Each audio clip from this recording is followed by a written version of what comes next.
उत्तर पश्चिमी भारत के ऊपर मानसून 101% रहा, यानी बरसात काफ़ी अच्छी रही। और नॉर्मल बरसात की बात करें तो 587.6 मिलीमीटर बरसात होती है मानसून सीज़न में, लेकिन 593.0 मिलीमीटर बरसात दर्ज की जा चुकी है इस मानसून सीज़न में। अब देखाऊँ तो यहाँ पर देखेंगे तो यहाँ पर सेंट्रल इंडिया मध्य भारत की बात करें तो लगभग 100% बरसात देखने को मिली है, यानी सामान्य बरसात यहाँ पर भी देखने को मिली है। मध्य भारत में भी ईस्ट और नॉर्थ ईस्ट इंडिया में देखेंगे तो मानसून 82% रहा है, यानी मानसून कमज़ोर रहा है। यहाँ पर 100% मानसून नहीं रहा, 100% बरसात दर्ज नहीं की जा चुकी है। नॉर्थ वेस्ट और ईस्ट में यहाँ पर काफ़ी कमज़ोर मानसून रहा है। बिहार में विशेष रूप से कमज़ोर रहा है। झारखंड और पश्चिम बंगाल और उड़ीसा और छत्तीसगढ़ इन क्षेत्रों में काफ़ी कमज़ोर मानसून रहा है। साउथ पेनिनसुला रीजन में देखेंगे तो साउथ पेनिनसुला रीजन में 92% बरसात दर्ज की जा चुकी है, और यहाँ पर भी वर्षा की कमी दर्ज की जा चुकी है। 101% रहा है मानसून। और एवरेज निकालें तो मानसून की तो लगभग 94.4% रहा है, यानी सामान्य ही मानसून दर्ज किया जा चुका है भारत के संपूर्ण क्षेत्रों में। और अब आपको बताएं तो किस प्रकार से मानसून वर्षा दर्ज की जा चुकी है जून, जुलाई, अगस्त और सितंबर में किस प्रकार से बरसात की संभावनाएं नज़र आई है और किस प्रकार से वर्षा दर्ज की जा चुकी है। जून में देखें तो जून में LPA यानी लॉन्ग पीरियड एवरेज 165.54 मिलीमीटर होता है, लेकिन एक्चुअल में ये रेनफॉल दर्ज किया जा चुका है 151.1 और 91% रहा जून में। और साथ साथ में जुलाई में देखें तो जुलाई में 113% बरसात हुई, लगभग 13% ज़्यादा बरसात दर्ज की जा चुकी है यहाँ पर जुलाई में। और अगस्त में लगभग 64% ही बरसात दर्ज की जा चुकी है।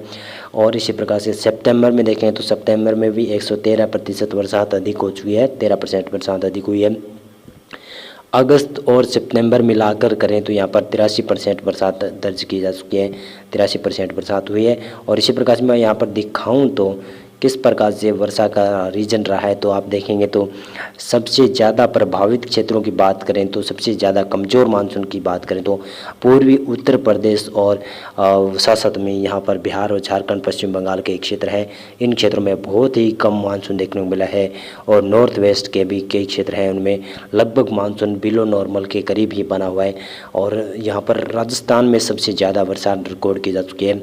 राजस्थान के पश्चिमी क्षेत्रों में बरसात की संभावनाएं काफ़ी बढ़ी हुई थी, और पश्चिमी गुजरात के ऊपर भी काफ़ी तेज़ बरसात दर्ज रिकॉर्ड की गई थी, क्योंकि यहाँ पर साइक्लोन विपुर्जॉय के असर की वजह से पश्चिमी राजस्थान और पश्चिमी गुजरात के क्षेत्रों में काफ़ी अच्छी मानसून सीजन बीता था। और ये नॉर्मल मानसून की देख सकते हैं कि किस प्रकार से स्थितियाँ बनी हुई है।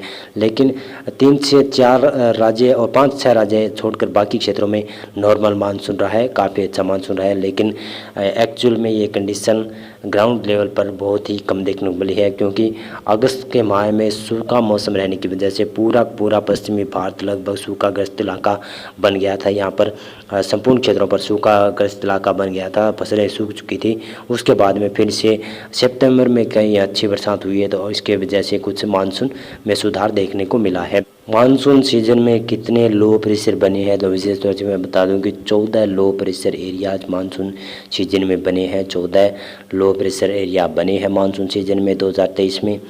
और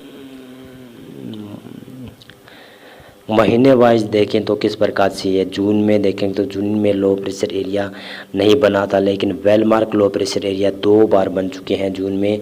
और जून में वेलमार्क लो प्रेशर एरिया बना था। लगभग टोटल सिस्टम की बात करें तो 3 जून के क्षेत्रों में बने थे। और एक एक्सट्रीमली सीवियर साइक्लोन भी बना था, विपुर्जॉय के नाम का साइक्लोन था। और जुलाई में देखें तो जुलाई में 4 लो प्रेशर एरिया बने, वेलमार्क लो प्रेशर एरिया 1 बना। 5 सिस्टम जुलाई में बने, जुलाई माह में बने। और अगस्त में 1 सिस्टम ही बना था, और अगस्त में एक यानी डीप डिप्रेशन भी बना था, यानी अगस्त में 2 सिस्टम बने थे, डिप्रेशन और डीप डिप्रेशन साथ साथ में 1 लो प्रेशर एरिया बना था। और सितंबर माह में देखें तो सितंबर माह में 2 सिस्टम लो प्रेशर बने थे और 3 वेलमार्क लो प्रेशर एरिया बने हैं। कुल मिलाकर 5 लो प्रेशर बने हैं, यानी कुल मिलाकर 5 सिस्टम बने हैं। और मानसून सीजन 2023 में कुल मिलाकर 6 लो प्रेशर एरिया बने हैं और 6 ही well marked low pressure area बने हैं। एक डिप्रेशन डीप डिप्रेशन बना था और एक साइक्लोन बना था जो कि बिपरजॉय के नाम से था। साइक्लोन जून के महीने में बना था और 14 कुल मिलाकर 14 सिस्टम बने हैं, यानी मानसून सीजन में लगभग 14 सिस्टम बने हैं। उनके ट्रैक के बारे में देखें तो ये ट्रैक देख सकते हैं कि मानसून सीजन में जो भी लो प्रेशर एरिया बने हैं विशेष तौर से वो मध्य भारत और पश्चिमी भारत की तरफ ही रुक रहा है। जो जून और जुलाई के दिनों में बने थे वो भारत के पश्चिमी क्षेत्रों तक भी पहुंचे थे और पश्चिमी क्षेत्रों में भी काफ़ी अच्छी बरसात दी थी। और अगस्त में भी जो सिस्टम बने थे वो भी यहीं पर पहुंचे थे, मध्य भारत के ऊपर आकर कमज़ोर पड़े थे। और सितंबर में भी एक सिस्टम यहाँ पर राजस्थान के पश्चिमी क्षेत्रों तक पहुँचा था और वो भी कमज़ोर हो गया था। यानी लगभग कुल मिलाकर 14 सिस्टम बने थे और एक साइक्लोन बना था। बिपरजॉय साइक्लोन का ट्रैक देख सकते हैं किस प्रकार से था। ये बिपरजॉय साइक्लोन अरब सागर में बना था और इस प्रकार से ये गुजरात से होते हुए राजस्थान और साथ साथ में मध्य प्रदेश के क्षेत्रों को और दिल्ली तक इसने बरसात दी थी। यानी इसकी वजह से देखें तो मानसून काफ़ी स्ट्रॉन्ग और काफ़ी अच्छा बना हुआ था पश्चिमी राजस्थान और गुजरात के ऊपर। इसी की वजह से जो साइक्लोन बना था बिपरजॉय जून के माह में। और जान लेते हैं कि पोस्ट मानसून सीजन में किस प्रकार से वर्षा की संभावनाएं नजर आ रही है पहले दिन और उसके बाद में भी 10 दिनों तक मौसम पूर्वानुमान बताने का प्रयास रहेगा। जो सिस्टम बंगाल की खाड़ी में बना हुआ था वो लैंडफॉल करने के बाद में अब बिहार, झारखंड, पश्चिमी बंगाल, उड़ीसा, छत्तीसगढ़ इन क्षेत्रों के ऊपर पहुंच चुका है। इसी की वजह से देखें तो पूर्वी उत्तर प्रदेश तक बरसात की संभावना है, पूर्वी मध्य प्रदेश तक बरसात की संभावनाएं नजर आने लगी है और छत्तीसगढ़, उड़ीसा और साथ में यहाँ पर तेलंगाना के क्षेत्र और महाराष्ट्र के भी कुछ क्षेत्र, मराठवाड़ा, मध्य महाराष्ट्र के दक्षिण क्षेत्र और कोंकण गोवा के दक्षिण क्षेत्रों में भारी तेज बरसात की संभावनाएं नजर आ रही है। और दक्षिणी भारत के क्षेत्रों की बात करें तो यहाँ पर केरल और तमिलनाडु के क्षेत्रों में कुछ बरसात की संभावनाएं नजर आ रही है, लेकिन अंडमान और निकोबार द्वीप समूह में भारी बरसात की संभावना है। उत्तर पूर्वी भारत के ऊपर भी तेज बरसात होने की संभावना है। मानसून इस समय राजस्थान और पंजाब और हरियाणा, पश्चिमी उत्तर प्रदेश के क्षेत्र और कुछ यहाँ पर मध्य प्रदेश के पश्चिमी क्षेत्रों से अभी जा चुका है। यानी मानसून कल ही घोषणा हुई है, मानसून यहाँ से गायब, यानी मानसून यहाँ से वापस हो गया है। मानसून अब धीरे धीरे कर काफ़ी तेज़ी से मानसून जाने वाला है, यानी विड्रॉल होने वाला है काफ़ी तेज़ी से। ये सिस्टम कमज़ोर पड़ जाएगा। ये सिस्टम जो अब बिहार और झारखंड के ऊपर बना हुआ है ये मानसून को कमज़ोर कर देगा। ये सिस्टम कमज़ोर होते ही मानसून यहाँ से चला जाएगा और मानसून का रुख बदल जाएगा और दक्षिणी भारत के ऊपर मानसून, मिनी मानसून की शुरुआत होने की संभावनाएं नज़र आने लगी है। 2 अक्टूबर गांधी जयंती को किस प्रकार से संभावनाएं नज़र आ रही है तो 2 अक्टूबर आपको देखेंगे गांधी जयंती के ऊपर भी पहाड़ी क्षेत्रों तक इस सिस्टम का असर होने की संभावनाएं नज़र आ रही है, जिसमें यहाँ पर उत्तराखंड, हिमाचल प्रदेश, जम्मू कश्मीर, गिलगित लद्दाख के ऊपर भी कुछ संभावनाएं नज़र आ रही है। लेकिन पूर्वी उत्तर प्रदेश के क्षेत्र और पूर्वी मध्य प्रदेश, बिहार, झारखंड, पश्चिम बंगाल, उड़ीसा, छत्तीसगढ़ इन क्षेत्रों में तो भारी बरसात की संभावनाएं नजर आ रही है। और उत्तर पूर्वी राज्यों में भी बरसात की संभावना भयानक बनी हुई है क्योंकि सिस्टम काफ़ी एक्टिव बना हुआ है। दक्षिणी भारत के क्षेत्रों में बरसात में कमी होने की संभावना है, लेकिन तेलंगाना में बरसात की संभावनाएं ज़्यादा नजर आ रही है। अंडमान और निकोबार द्वीप समूह में बरसात की संभावनाएं नजर आ रही है। 3 अक्टूबर को देखेंगे तो 3 अक्टूबर को पहाड़ी राज्यों से मौसम शुष्क हो रहा है और पश्चिमी भारत के क्षेत्रों से तो लगभग 1, 2, 3 अक्टूबर तक मौसम शुष्क रहने की संभावना है। और पूर्वी भारत और उत्तर पूर्वी भारत के ऊपर भी भयानक बरसात की संभावनाएं नजर आ रही है। इन क्षेत्रों में अच्छी बरसात होने की संभावना है। लो प्रेशर का असर यहाँ पर काफ़ी अच्छा बना हुआ है। और 4 अक्टूबर को देखेंगे तो 4 अक्टूबर को बरसात सिमटती हुई नजर आ रही है, उत्तर पूर्वी भारत की तरफ ही बढ़ती हुई नजर आ रही है।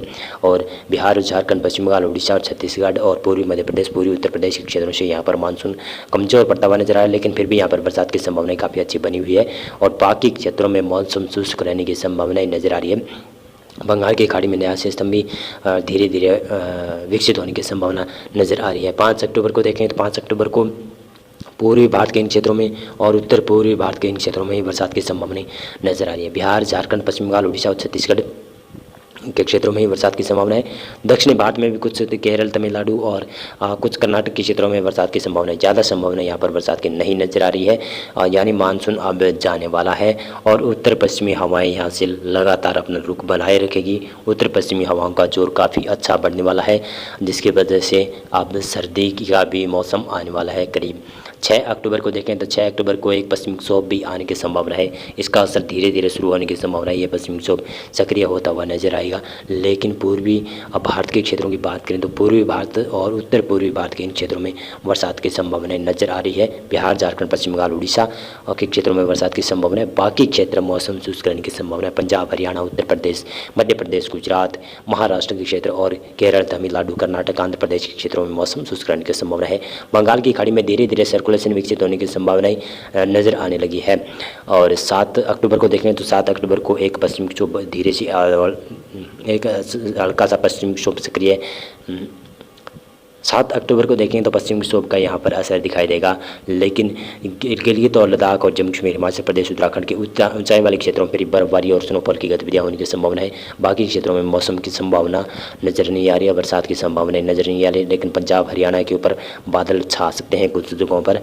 पूर्वी भारत और उत्तर पूर्वी भारत के ऊपर बरसात जारी रहेगी। बिहार, झारखंड, पश्चिम बंगाल, उड़ीसा और उत्तर पूर्वी भारत के ऊपर भयानक वर्षा की संभावना नजर आ रही है। और उड़ीसा के ऊपर तो तेज वर्षा होने की संभावना है, जो कि तटीय क्षेत्र उन भागों में। और यहाँ पर बंगाल की खाड़ी में एक धीरे धीरे सिस्टम विकसित होने की संभावना है। ये काफ़ी स्ट्रॉन्ग सिस्टम होने की संभावना है। धीरे धीरे यह सिस्टम विकसित होगा, शायद साइक्लोन बनने की आशंका भी सिस्टम की वजह से बन सकती है। बंगाल की खाड़ी में 8 अक्टूबर को देखेंगे तो 8 अक्टूबर को पश्चिमी विक्षोभ का असर थोड़ा सा बढ़ता हुआ नजर आएगा। पंजाब, हरियाणा और दिल्ली एनसीआर तक, कुछ उत्तरी राजस्थान के ऊपर भी इसका असर दिखाई देगा। हवाओं के रुख में परिवर्तन हो जाएगा और साथ साथ में कुछ जगहों पर बूंदाबांदी दर्ज भी की जा सकती है। कुछ जगहों पर हल्की से मध्यम बरसात भी हो सकती है मैदानी भागों में। लेकिन गिलगित और लद्दाख, जम्मू कश्मीर, हिमाचल प्रदेश, उत्तराखंड के क्षेत्रों पर बरसात की संभावनाएं और बर्फबारी की संभावनाएं ज़्यादा बनती हुई नजर आ रही है। पूर्वी भारत और उत्तर पूर्वी भारत के ऊपर बरसात की संभावनाएं नजर आ रही है। लेकिन बता दूं कि मध्य भारत के क्षेत्रों में मध्य प्रदेश, गुजरात, महाराष्ट्र के क्षेत्रों से मौसम शुष्क रहने की संभावना है। लेकिन कर्नाटक के पश्चिमी क्षेत्र, केरल और तमिलनाडु, आंध्र प्रदेश के तटीय क्षेत्रों में बरसात की संभावनाएं ज़्यादा नजर आ रही है। इसी प्रकार से देखेंगे तो यहाँ पर 9 अक्टूबर को किस प्रकार से मौसम रहने की संभावना है। 9 अक्टूबर को यहाँ पर तमिलनाडु, आंध्र प्रदेश और केरल और कर्नाटक के क्षेत्रों में बरसात में बढ़ोतरी होने की संभावना है। उत्तर भारत और उत्तर पश्चिमी भारत से मौसम शुष्क होने की संभावना है धीरे धीरे, क्योंकि पश्चिम विक्षोभ आगे निकल जाएगा।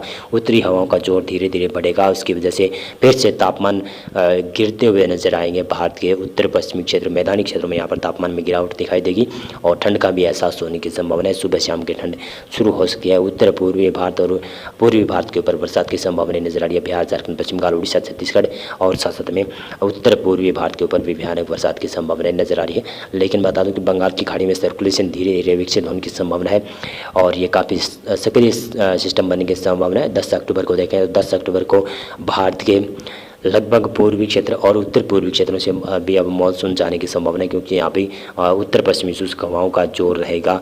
और अब लग रहा है कि दक्षिण यहाँ पर उत्तर पूर्वी मानसून का शुरुआत हो सकती है, मिनी मानसून की शुरुआत हो सकती है, जो तमिलनाडु, आंध्र प्रदेश और रायलसीमा के क्षेत्र और केरल और कर्नाटक के आंतरिक भागों में बरसात काफ़ी अच्छी देने की संभावना है। और इस प्रकार से एंटी साइक्लोन बनेगा एक गुजरात और पश्चिमी मध्य प्रदेश और राजस्थान के दक्षिणी क्षेत्रों में, तो ये हवाएँ काफ़ी तेज़ी से घुमाएगा और ये हवाएँ यहाँ पर बंगाल की खाड़ी की तरफ से नमी बढ़ाएगी, तो तमिलनाडु में बरसात की संभावनाएं काफ़ी बढ़ जाएगी। और भारत के संपूर्ण क्षेत्रों से मानसून जाने की संभावना लगभग 15 अक्टूबर से पहले ही जताई जा रही है कि 15 अक्टूबर से पहले ही संपूर्ण भारत के क्षेत्रों से मौसम शुष्क हो जाएगा। लेकिन उत्तर भारत के क्षेत्रों में पश्चिमी विक्षोभ 15 अक्टूबर से पहले ही आना शुरू हो जाएंगे और 15 अक्टूबर के बाद में और ज़्यादा पश्चिमी विक्षोभ आने की संभावना नजर आ रही है और इसके वजह से फिर से बरसात की संभावनाएं बढ़ेगी। मौसम पूर्वानुमान और मौसम अपडेट में अभी के लिए बस इतना था। वीडियो